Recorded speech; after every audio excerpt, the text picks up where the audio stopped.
أعوذ بالله من الشيطان الرجيم بسم الله الرحمن الرحيم وَاقْتُلُوهُمْ حَيْثُ ثَقِفْتُمُوهُمْ وَأَخْرِجُوهُمْ مِنْ حَيْثُ أَخْرَجُوكُمْ وَالْفِتْنَةُ أَشَدُّ مِنَ الْقَتْلِ واو قاف زبر وق تا پیشتو لام واو پیشلو ہا میم پیشہم وقتلوہم حا یا زبر حی سا پیشسو حیسو سا زبر سا قاف فا زیر قف سقف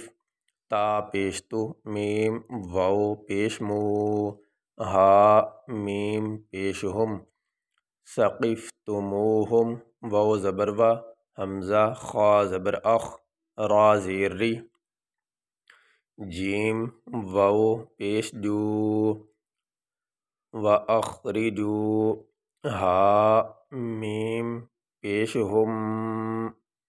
میم نون زیر من ہم من یہاں پہ یہ دو میم کٹھی ہو گئی، ایک میم یہ ہا کے ساتھ ہے اور ایک میم یہ آگے نون کے ساتھ ہے۔ یہاں پہ یہ میم ساکن ہے، اس کے اوپر کوئی حرکت نہیں، کوئی زیر زبر پیش نہیں ہے اس کے اوپر، یہ میم ساکن ہے، اس کے اوپر یہ جزم ہے، یہ جو دال کی طرح مڑا ہوا ہے اس کو جزم کہتے ہیں۔ تو جس حرف کے اوپر جزم ہو اس حرف کو ساکن کہتے ہیں، تو یہ جزم اب میم کے اوپر ہے، میم ساکن ہے۔ تو اس میم ساکن کے بعد یہ میم متحرک آ گئی، یعنی اس کے نیچے یہ زیر ہے، تو یہ میم ساکن ہے، یہ میم متحرک ہے حرکت والی۔ میم ساکن کے بعد میم متحرک آنے کی وجہ سے اس میم کو اس میم کے ساتھ ملا دیا گیا، تو اب یہاں پہ یہ ایک ہی میم پڑھا جائے گا، دو میم نہیں پڑھیں گے۔ ہا میم پیش ہم میم نون زیر من ہم من حا یا زبر حی سا پیش سو حیسو حمزہ خا زبر اخ را زبر را جیم واو پیش جو کاف میم پیش کم اخرجوکم واو لام زبر ول فا تا زیر فت نون زبرنا تا پیش تو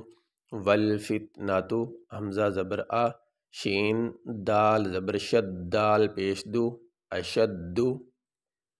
میم زیر می نون لام زبر نل منل قاف تا زبر قط لام زیر لی من القتل۔